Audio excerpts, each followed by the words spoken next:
Good morning, ladies and gentlemen. Welcome to another exciting episode of I Just Woke Up. This box, I don't know if it's really made of leather or not, but there's this in it. Oh, it has two of them in it. For the old disc cameras, for those who remember disc cameras. I'll just go right in here. No, I don't have the disc camera anymore, but I have that. So, I just wanted to say that I actually feel bad for our neighbor. I don't know if she's having to move or not. Maybe this could have been dealt with differently.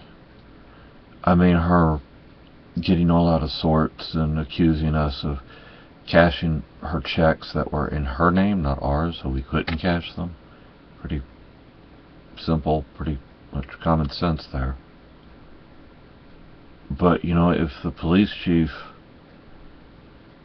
got up on his high horse about things, I'm like, he's kind of butting into people's business. I mean, he's kind of,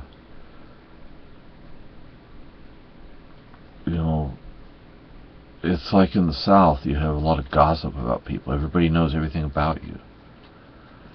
And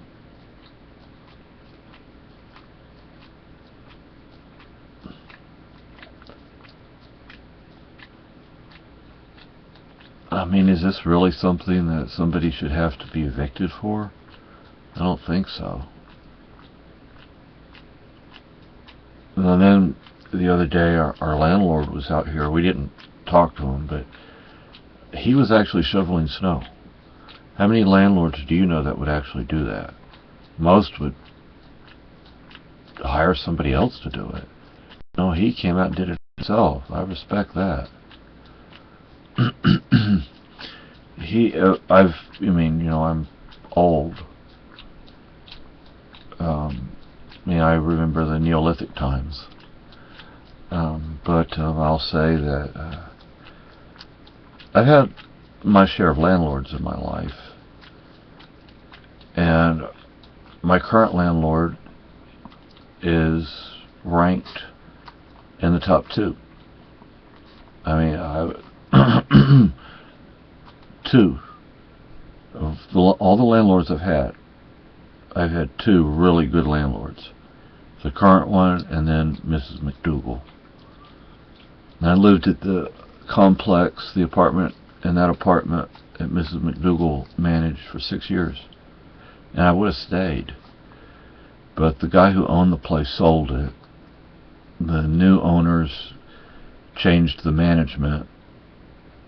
And it had not been a Section 8 complex before that, as far as I know. Maybe it was, but I don't know. And it became Section 8, and that's when things went downhill. And then there was Hurricane Katrina, and you had a lot of refugees, evacuees from Katrina that moved in there, and that made things even worse. And but when I moved in there, that was a nice place to live. It wasn't a very big complex. It was pretty small. But when Mrs. McDougal ran the place, things were always shipshape. And